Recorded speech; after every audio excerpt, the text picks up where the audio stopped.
Bueno, allá interpreto la seña. Guardería. Nos olvidamos de guardería. ¿Guardería están al final?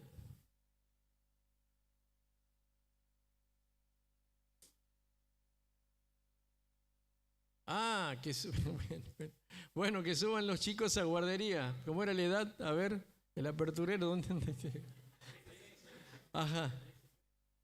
Bueno, de 3 a 6 en guardería los están esperando ahora. Este, cuando voy a dar un mensaje, tengo el cerebro alineado en una sola frecuencia. Me sacas de ahí, ya no funciono, ¿no? Así que veía de atrás que hacían un montón de señas, pero no entendía nada, perdón. Muy bien, anoche estuvimos viendo un tema muy importante. Hoy vamos a hacer una extensión de ese mensaje. Anoche estábamos dedicados a los niños. Ahora vamos a dedicarlos a las familias, a los matrimonios y a los padres. Muy bien. Oramos y empezamos. Señor, te damos gracias. Aplica tu palabra en el corazón de cada uno de los que estamos aquí. Te lo pedimos en el nombre de Cristo Jesús. Amén. Hay un programa que me gusta mucho, pero me gusta mucho los últimos 5 minutos. Si me preguntan algo para atrás, creo que dura 1 hora, pero yo veo siempre los últimos 5. Es un periodista muy conocido que se llama Luis Novarecio. No sé si está en A24 o en La Nación Más. En uno de los dos está. Invita políticos, científicos, escritores, psicólogos, de todo lo que se le ocurran, están ahí. Y él tiene un reloj de sal y cuando le falta un poquitito hace las últimas 3 preguntas y yo estoy ahí esperando. Porque hasta ahora nadie le contesta las 3 preguntas. Y yo digo, ¿cómo me gustaría estar ahí? Y le dice, si Dios es Dios, ¿cree en Dios? Empieza. Antes había dicho una cantidad de cosas impresionantes, pero no podía responder. Bueno, dice, vamos a la segunda. Si la muerte es la muerte, ¿qué hay después de la muerte? Y bueno, y me vuelve loco a mí que no diga nada, ¿no? Y la tercera es la que me gusta más, porque lo mira él y entonces le dice, por ejemplo, si yo estuviera sentado ahí, me dice, por esa puerta está entrando Daniel con 16 años. ¿Qué le dice? Y bueno, varias tonteras que responden ahí. Pero a mí me gustaría, por ejemplo, decir, quédate tranquilo y tené paciencia, porque lo mejor está por venir. Y eso me gustaría a mí. En unos añitos ya conocí al Señor, mi Salvador. Y el Señor me regalaba a mi José, que está aquí, mis hijos, la familia de mis hijos y ahora el nieto, ¿no? Entonces ya son demasiados regalos y demasiadas cosas para agradecer, ¿no? Pero lo más importante es que conocer al Señor cambió mi vida, cambió mi carácter, cambió mi personalidad, cambió mis pensamientos, mis respuestas. En una palabra, transformó todo lo que yo conocía, sabía, pensaba y hacía y todo, ¿no? Y todo eso en la palabra de Dios viene en formato de mandamientos, de preceptos, de principios, de reglas. Esas cosas que a nosotros los seres humanos no nos gustan. Un niñito decía, a mí me encanta dar órdenes, pero no me gusta recibir órdenes. Y nosotros somos como niños grandes porque seguimos pensando lo mismo, ¿verdad? Dar órdenes, pero nos cuesta las órdenes o los límites. ¿Qué es un límite? Un límite es una línea demarcatoria. Demarca un territorio, demarca una línea de tiempo, demarca capacidad. Es una regla que nos dice hasta dónde llegamos. Este es el punto. Y de aquí no se traspasa. Un límite también es algo que nos protege de qué cosa, de que evitar el abuso y también evitar el desorden. Ese es un límite. Pero la segunda cosa que les puedo compartir es para qué sirve un límite, pero en el campo relacional. Y en este caso podría ser la familia, ¿no? Qué importante que son los límites en la familia, en el matrimonio, para con los hijos y para con los demás. Los límites en la familia establecen los roles claros en la familia. Cuando uno habla de la familia o del matrimonio, que es idea de Dios, que es creación de Dios, el parámetro es Dios, la Trinidad de Dios, el rol está perfectamente establecido. ¿Quién es el Padre? ¿Quién es el Hijo? ¿Y quién es el Espíritu Santo? Y no hay problemas ni contradicciones entre ellos. Entonces los roles en la familia definen la identidad de cada uno de los miembros en la familia. Y eso es muy importante. Pero también los límites sirven para fomentar lo que es el respeto mutuo, ¿no? ¿Y por qué digo esto? Cuando uno trabaja en esto, en el carácter y la personalidad de nosotros mismos, del matrimonio, de la familia y aún de los hijos, muchas veces nosotros trabajamos en presente. Porque decimos, ahora vamos a hacer esto, le vamos a permitir el hacer lo otro. Lo vamos a dejar ir a tal lugar, le vamos a permitir que practique esto o aquello, lo otro. Y uno trabaja en presente, pero en esto de los límites, de las reglas y de los mandamientos de Dios, tenemos que trabajar a futuro. Porque cuando menos nos demos cuenta, nuestros niñitos van a estar en secundaria. Y cuando menos nos demos cuenta, van a estar en universidad o terciario. Y cuando menos nos cuenta, se nos van a ir de casa. Y ellos tienen que aprender en casa, en familia, en el matrimonio, a trabajar en sociedad, trabajar en sus trabajos, interactuar con gente, ¿no? Poder resolver ellos mismos sus conflictos. Ya no vamos a estar nosotros, van a estar ellos. Y de eso protegen los límites. Y por eso estamos trabajando para el presente, pero estamos proyectándolos hacia el futuro, porque los hijos son un regalo de Dios para nosotros, ¿verdad? Tenemos que trabajar en matrimonio y tenemos que trabajar con nuestros hijos, ¿no? Aprender a que vivan en sociedad. Entonces, un límite no es una muralla, no es una pared. El Nuevo Testamento dice así: porque los límites y los mandamientos no son gravosos, como algunos piensan. No es una muralla, ¿no? Sino que es como una puerta con cerradura que permite y que nos dice cuándo entrar, cuándo no entrar, cuándo salir, cómo salir.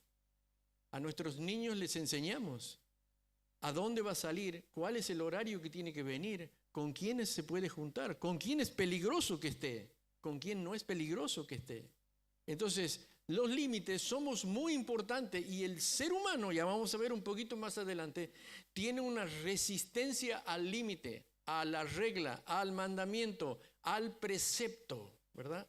Porque cree que aprieta y nos restringe, pero Dios dice no. Su palabra y sus mandamientos son una bendición para nosotros. Sin embargo, queridos hermanos, esta sociedad en la cual nosotros vivimos vive bajo lo que se llama una anomia. Una anomia es un estilo de vida. Anomia significa sin ley. Es una sociedad esta sin ley, donde cada uno es su propia ley, donde cada uno se rige por lo que siente o por lo que percibe. Así es la sociedad de hoy. Si me sienta bien, lo hago. Si funciona, lo hago. No importa qué piensen los demás. Si me percibo o me autopercibo, eso es válido. Esa es mi ley, ¿no? Y entonces, pero piensen que en Mateo capítulo 7, versículo 23, dice así. Mateo 7, 23. Y entonces les declararé: nunca los conocí. Apartaos de mí, hacedores de maldad. Los hacedores de maldad es lo que traduce anomia. Hacedores de maldad. Ahora, entiendan bien esto. Esto no es ignorancia de la palabra de Dios, sino que esto es que voluntariamente resiste el mandamiento. No es que es ignorante, lo conoce, y esto eran los fariseos. Los fariseos conocían la palabra de Dios, pero resistían la práctica de la palabra de Dios. Y yo me pregunto, nosotros tenemos que vivir en una sociedad que pone límites. En la sociedad, ¿quién pone los límites? Yo diría el Poder Ejecutivo, ¿no? Los ejecuta. ¿Quién aprueba las leyes? El Poder Legislativo. Hay entes reguladores que se ocupan de que las cosas anden bien y que no fallen, pero también la sociedad civil y la cultura pone sus límites no escritos. La sociedad en la que yo viví cuando era adolescente no la van a reconocer a la sociedad que hay hoy. La sociedad imponía sus límites. Hay cosas que no se podía hacer, ni en la calle, ni en la sociedad, ni afuera, ni los varones, ni las mujeres, ni nada. Es posible que te llegaran a meter preso. Aunque tengo que reconocer que mi adolescencia fue en el medio de la dictadura militar, ¿no? Y ahí las cosas funcionaban de otra manera.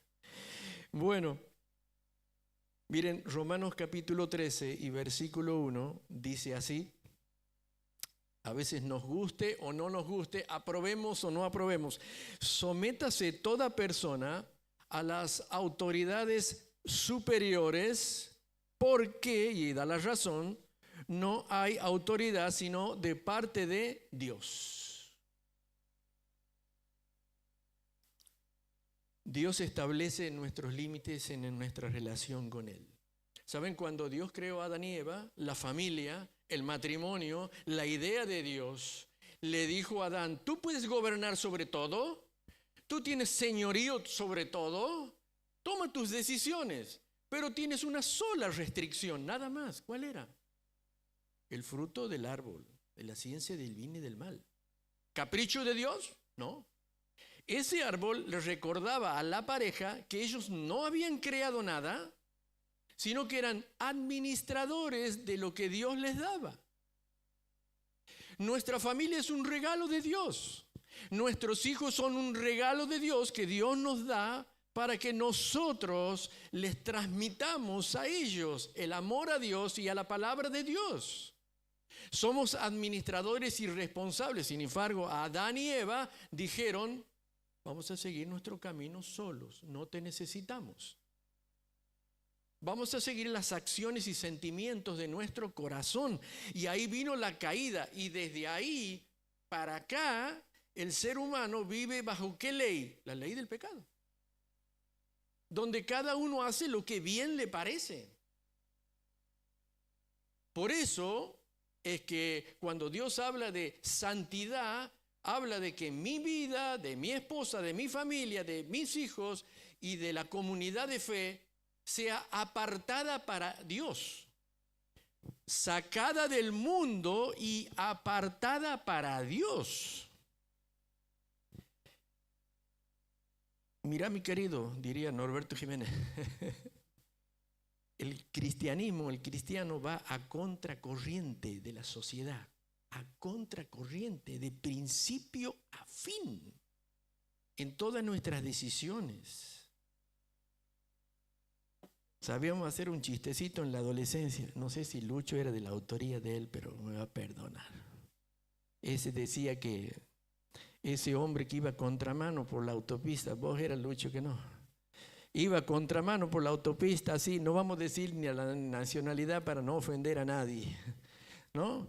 Y por la radio iban diciendo: tengan cuidado que hay un loco que va a contramano por la autopista. Y el que escuchaba por la radio dice: cientos van a contramano, dice.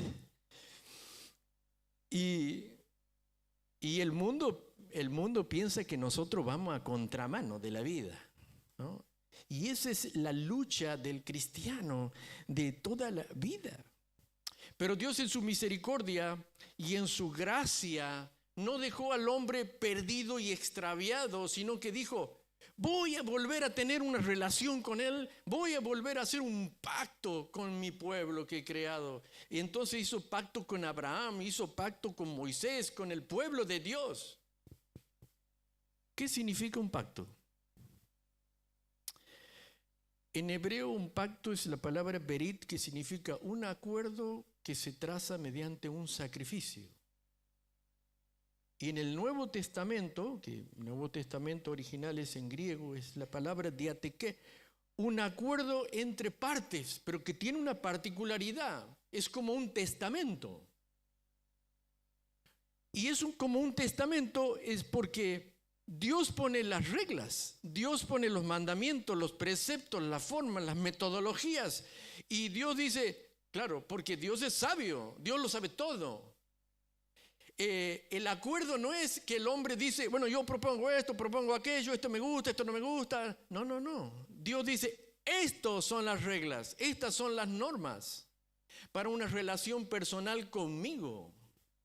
Estos son los términos en los cuales Dios nos invita. Entonces, Dios es como, vendría a ser una metáfora, que es como un arquitecto que diseña planos para que una casa sea segura, funcional, habitable, cómoda. Dios diseñó el marco relacional en cual nosotros tenemos que vivir. Digo 3 cosas si ustedes quieren anotar. ¿Qué es lo que significa este marco relacional? Límites que protegen, número 1. Número 2, principios que guían. Número 3, promesas que sostienen. Esa es la relación que Dios plantea. Los términos después están en la palabra de Dios que tenemos que estudiar. Límites que protegen, principios que guían y promesas que sostienen. Es la última canción que estábamos escuchando. No temas, confía en Dios. ¿Sabe cuál es la palabra que más se repite en la Biblia? No temas, no temas. No tengas miedo, no tengas miedo. Constantemente en todos lados dice, no tengas miedo, no tengas miedo. Vamos a contracorriente. Bueno, qué importante que es esto. Qué importante que es la comunidad de Dios en esto de lo que yo estoy hablando. Y digo, ¿por qué importante? Porque algunos de los que estamos aquí estamos empezando en el camino. Porque otros de los que estamos aquí ya transitamos el camino. Porque otros de los que estamos aquí ya estamos en lo último del camino. Y hay otros que ya no están. Pero está su legado. Y ese es el legado que nosotros debemos dejar. Qué importante que sea. Ahora quiero decirte algo y quiero que atiendas bien esto. Todo lo que yo estoy diciendo, el plano relacional, la palabra de Dios, el consejo, el discipulado, es de los padres a la familia. No se puede delegar lo que estoy hablando a los líderes, ni a los consejeros, ni a los consejeros de programa. Ellos colaboran, ayudan, acompañan.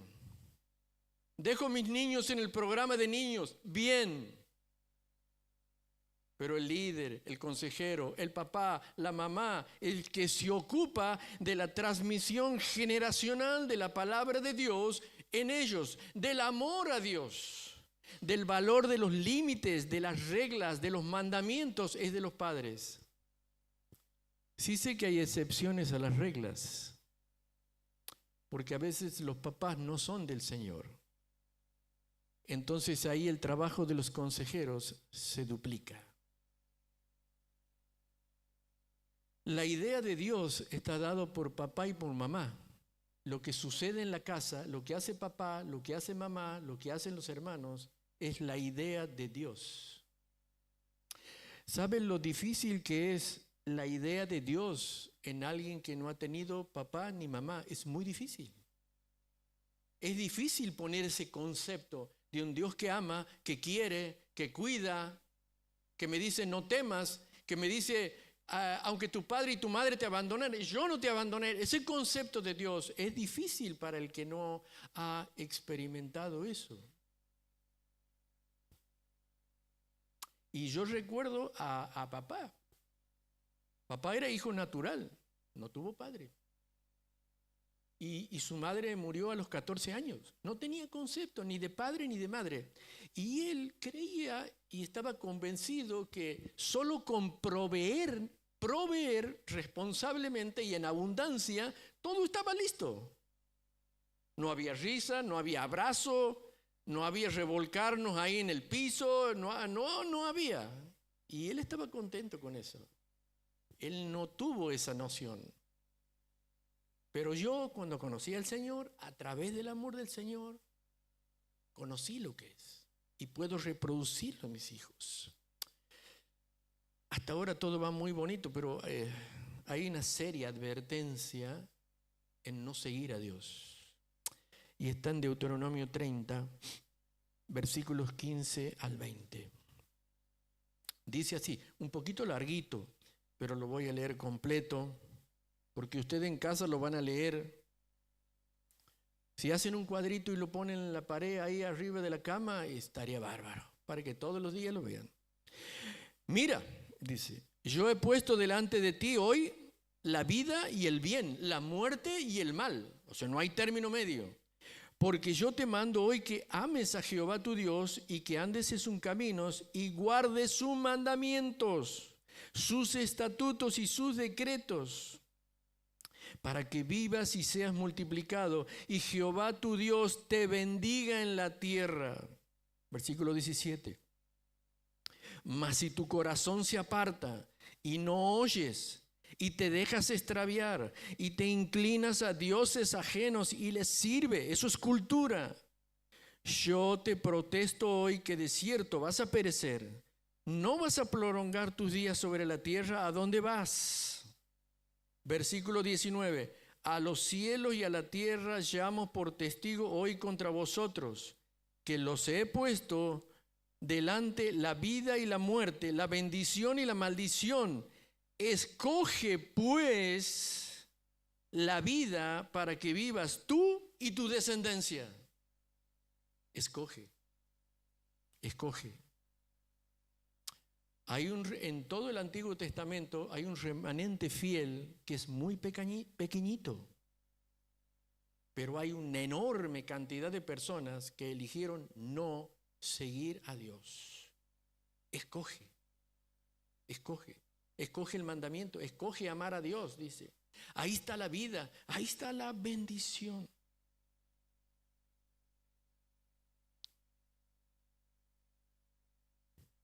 Nosotros en nuestro carácter de hijos de Dios tenemos que transmitir esto a la siguiente generación. Hay un versículo muy conocido, Primera de Pedro 3:15, y dice así, Primera de Pedro 3:15.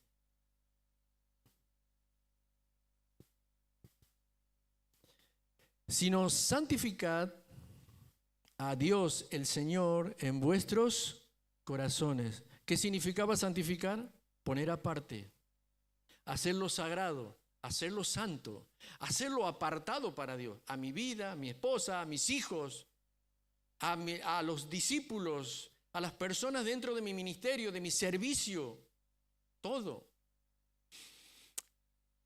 Y estad siempre preparados para presentar defensa con mansedumbre y reverencia ante todo el que os demande razón de la esperanza que hay en vosotros.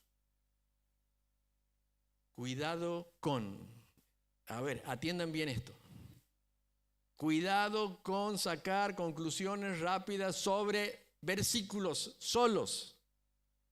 Aquí de este versículo es como que una preparación apologética para defender la doctrina. Defender doctrina. Esto dice, y estad preparados, dice así, ¿no? Bueno, pero hay mucho más que esto.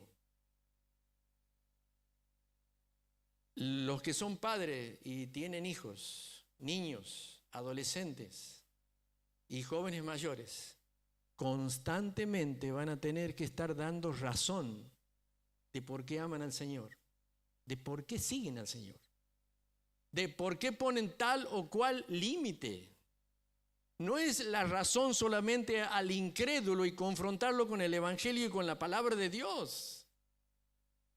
¿Por qué hacen lo que hacen como papá y como mamá? ¿Por qué se respetan mutuamente? ¿Por qué se fortalecen en las debilidades y en las fortalezas de cada uno? Eso es lo que deben dar razón también a los hijos o a la familia, a nuestros familiares que no conocen al Señor. ¿Por qué nosotros hacemos lo que hacemos? ¿Y hay algo más? Sí, hay algo más. El versículo anterior que nadie ve, que es el contexto. Y dice así, el 14, uno atrás. Mas también dice, si alguna cosa padecéis por causa de la justicia, ¿qué justicia? Por causa de ser justos, por causa de seguir a Dios, por causa de obedecer la palabra de Dios. Eso es lo que significa. Felices, bienaventurados. Pero aquí empieza el tema. Yo sé que la Reina Valera es medio intimidante con las palabras. Voy a tratar de esforzarme en esto. Dice, no os, dice, amedrentéis. Básicamente esto dice, no seas un cobarde. No seas cobarde para llevar adelante lo que Dios te dice que tienes que obedecer. No te acobardes. No te eches atrás de aquello que has prometido, de aquello que has consagrado, porque santificar el corazón es consagrar cosas a Dios, es prometer cosas a Dios y llevarlas a cabo. Pero aquí dice el Señor, no te acobardes, no te eches atrás. Y es un problema. Yo he visto muchos que se han echado atrás, muchos de aquello que han prometido. Pero dice, no te amedrentéis. ¿Por qué? Dice, por temor de ellos. Temor sale de la palabra phobos, de donde sale fobia. Fobia, miedo. El tema aquí es, si ustedes lo quieren estudiar en casa, ¿quiénes son ellos? ¿Quiénes son ellos? En el texto. Ellos es la cultura. Ellos es la sociedad. Ellos es la sociedad que quiere imponer una identidad a mis hijos, que me quiere imponer una identidad a mí y cambiar mi identidad cristiana. Ellos son toda esta sociedad o esta cultura que está bajo el maligno, que la única ley que tiene es sus sentimientos, sus deseos de la carne, su malicia, su violencia. Esos son ellos. Y por eso dice, por temor de ellos, ni os conturbéis. No se agite tu corazón, no se turbe tu corazón, de tal manera que tienes un conflicto emocional tan grande que te acobardas y la tendencia es volver atrás. Y de ahí es que Jesús dice en Juan 16:33, dice, estas cosas, ese es el título del mensaje, ahí está, estas cosas os he hablado. Un verbo en tiempo pasado cuyos efectos continúan, pasado, presente y se extienden hacia el futuro. Estas cosas he hablado a ustedes, a los discípulos, y toda la historia de la iglesia va a estar bajo yo lo que voy a decir, para que en mí ustedes tengan paz. Creo que no tiene buena prensa lo que el Señor Jesús le haya dicho a los discípulos, ¿verdad? En el mundo van a tener aflicción. Vamos a ir a contracultura, vamos a ir a contracorriente. El mundo permanentemente va a querer acobardarnos, hacernos sentir miedo, temor y que nosotros tengamos esa tendencia a retroceder. Nos va a presionar, nos va a querer. Miren, Si nosotros como cristianos no hacemos esto en la familia, en nuestros servicios, en nuestro ministerio y como iglesia, el mundo les va a dar identidad. Los va a presionar. Y hoy más que nunca, las redes sociales, el internet, los amigos, la cultura, es una presión impresionante que muchas veces nos hace acobardarnos, nos hace perder seguridad y nos hace a vivir en un mundo aislado a causa de nuestro cristianismo. Bueno, voy terminando con esto. Simplemente quiero hacer algunas referencias en cuanto a lo que podrían ser tus fortalezas y tus debilidades. En el matrimonio a veces los varones tenemos fortalezas y debilidad en la mujer, y a veces pasa al revés. La fortaleza de la esposa es la debilidad del esposo, y ahí nos complementamos, ¿no? Y en la familia, el matrimonio y el servicio. Primero,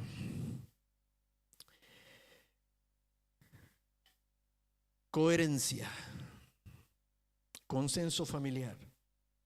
Debemos ser constantes entre lo que se dice en la casa y entre lo que se hace. No puede ser uno algo en la casa, otra cosa en la iglesia y otra cosa en la sociedad.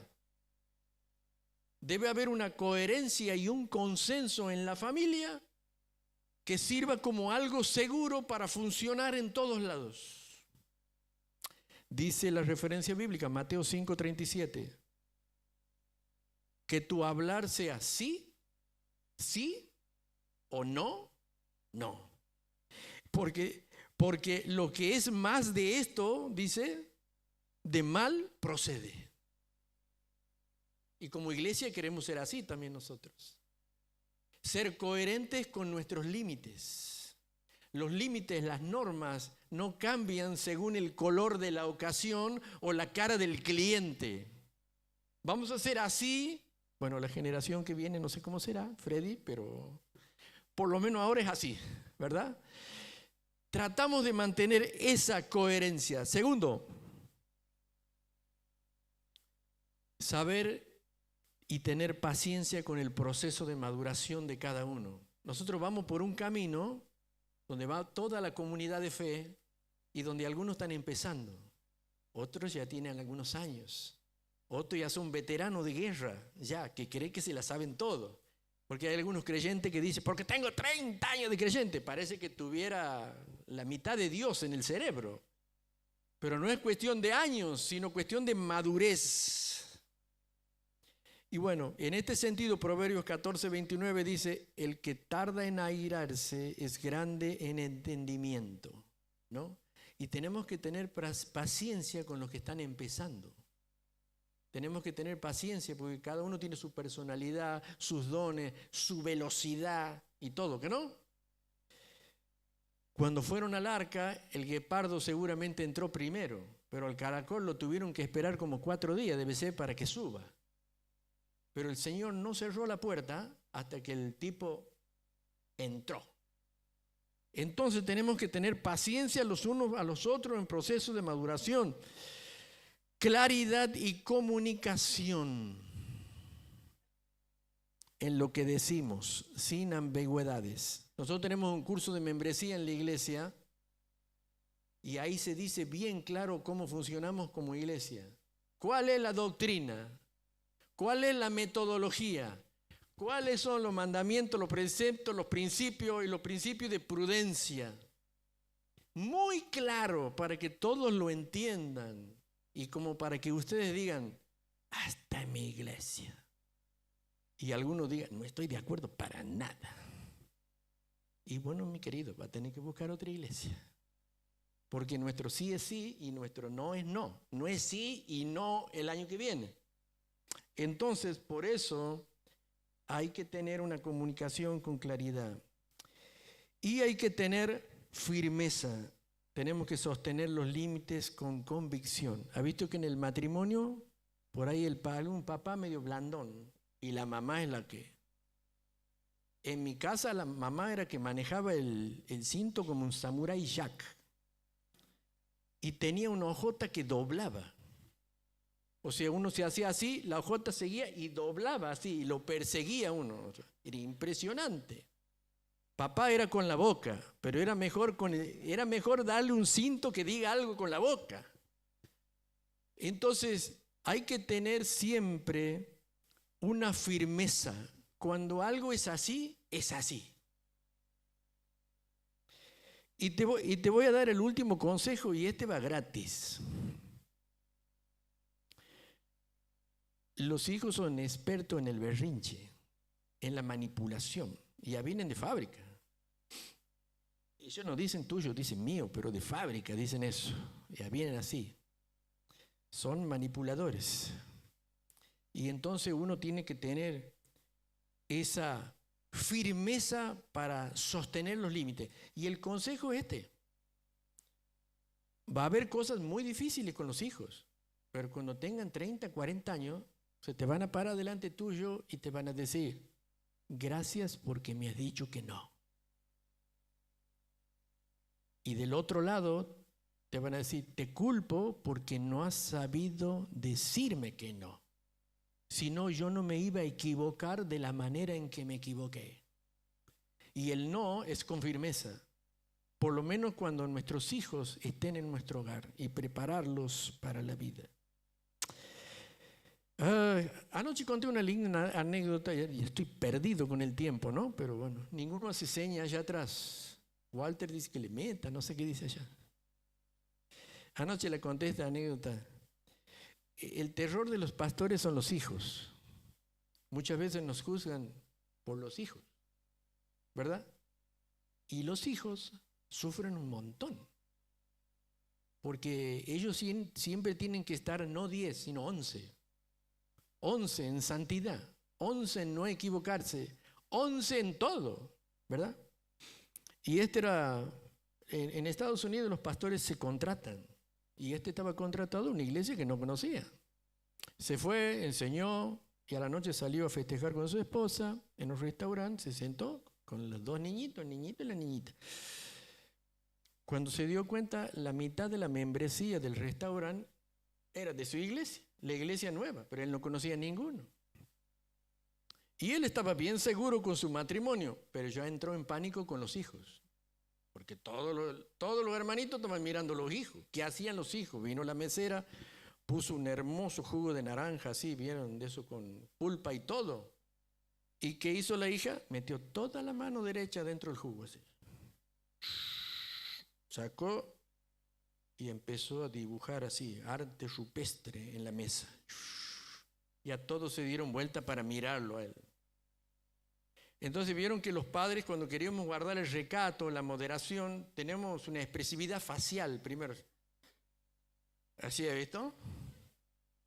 Yo no le miro a José porque por ahí me hace. No sé si tengo mala camisa, la corbata, tengo sucio el pantalón, no sé. Pero interpretación de discernimiento de espíritus. Y entonces la primera no funcionó, la segunda es con los dientes ya, ¿vieron? Los ojos, así se salen los ojos. Que interprete, no dio resultado. Entonces ya uno se acerca cerquita y al oído y le dijo, deja el vaso, te mato. ¿Qué hizo la niñita? Agarró el vaso, ¡pum!, en la mesa. Saltó la naranja para arriba así y cayó sobre todos. Y ahí nomás vieron que, ¿saben lo que? Sale disparando para la puerta. El padre se levanta por atrás y en el camino ella va gritando, ¡no me mates, no me mates! Bueno, ¿se imaginan la membresía, pastor, primer día, contratado, todo eso? La chiquita se dio cuenta de lo que, porque las chiquitas son muy inteligentes, mucho más de lo que nosotros pensamos. Se paró, se rió, lo miró al padre, pegó un salto, lo abrazó y le dijo, papá, te quiero mucho. Y entonces todo el público dijo, ¡ay, qué ternura! Pero nos hacen pasar cada cosa, ¿no? Entonces, pero con esto quiero decirte, terminando, si hay algo que nosotros no tenemos que fallar en fortalezas y debilidades es en el amor. 1 Corintios 13:8 dice, el amor nunca deja de ser, ni en la tierra ni en el cielo. El amor no caduca. Las lenguas pasan, las profecías pasan, todo pasa, pero el amor nunca deja de ser, ¿no? Y el Señor Jesús dijo, en esto conocerán que son mis discípulos, en que se aman unos a otros. ¿Ustedes sabían de que cuando nosotros somos criados o amados en la familia o en la comunidad de fe, tenemos mayor capacidad cerebral? Por eso aquí los predicadores son tan buenos, porque son tan amados. Desarrollan mayor confianza y seguridad. Los matrimonios, los hijos, los niñitos del ministerio, cuando uno se ríe, cuando uno los abraza, tienen más resiliencia ante la adversidad y la prueba, están más preparados para enfrentar en el mundo. En el mundo habrá aflicción, pero están mucho más preparados para enfrentar al mundo.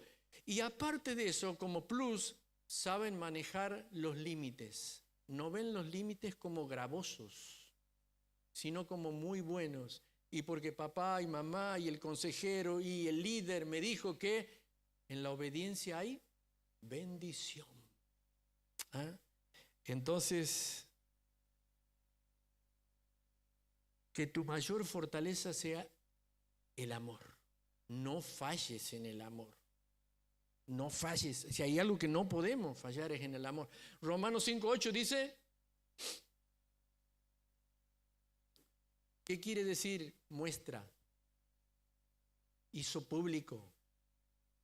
Vieron que algunos dicen, ya saben todos que yo los quiero. Y sí, pero no haces nada. No abrazas, no das la mano, no das un regalito, no te acuerdas, no sonríes, nada. Pero ya todos saben, eso está implícito en mí. No es así.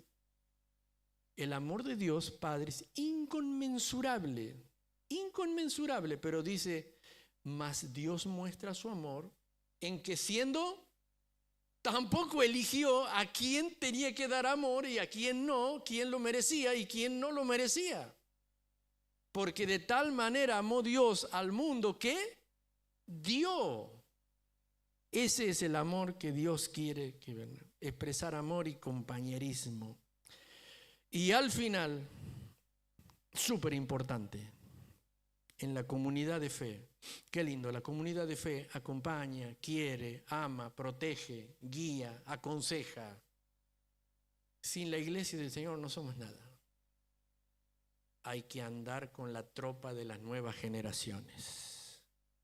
Hay que andar con la tropa de las nuevas generaciones de niños, de adolescentes y de jóvenes mayores. No lo dejemos librado a su suerte en la sociedad, que la sociedad le ponga su identidad. Los más grandes tienen que acompañar. Acompañen en la medida que puedan. Cada vez es más difícil. Y los padres necesitan eso, ese complemento fuera del hogar. Libro de Ezequiel, último versículo, terminamos. Dice Ezequiel 34, profeta Ezequiel 15, 16. Ezequiel 34, 15, 16. Apréndelo de memoria. Yo mismo cuidaré de mis ovejas, dice el Señor, y les daré un lugar para que se recuesten en paz, dice el Señor. Buscaré a mis perdidas y las traeré sanas y salvas de regreso a casa. Señor amado, oramos en esta noche por tu palabra, Señor, entregada en el corazón de cada uno de nosotros. Tanto amor, tanta misericordia y tanta gracia, Señor, para perdonar una y otra vez al ser humano descarriado, extraviado, con su corazón lejos de ti. Siempre, Señor, extendiendo tu amor una y otra vez. Muchos de los que estamos aquí somos testigos y depositarios de ese amor que un día nos alcanzó por el sacrificio de tu Hijo Jesús en la cruz, derramando su sangre y mostrando, Señor, tu amor hacia los pecadores. entre los cuales estamos nosotros. Y ahora celebraremos en este lugar el recordatorio de eso que ha sucedido. Y te damos gracias, y te damos gloria, y tú lo mereces. Pero queremos, Señor, transmitir este legado a nuestros hijos. De mañana, de tarde, de noche, en el trabajo, en el hogar, donde andemos, Señor, podamos transmitirlo. Y que se transmita de generación en generación, que tu amor es inconmensurable. Oramos en el nombre de Cristo Jesús.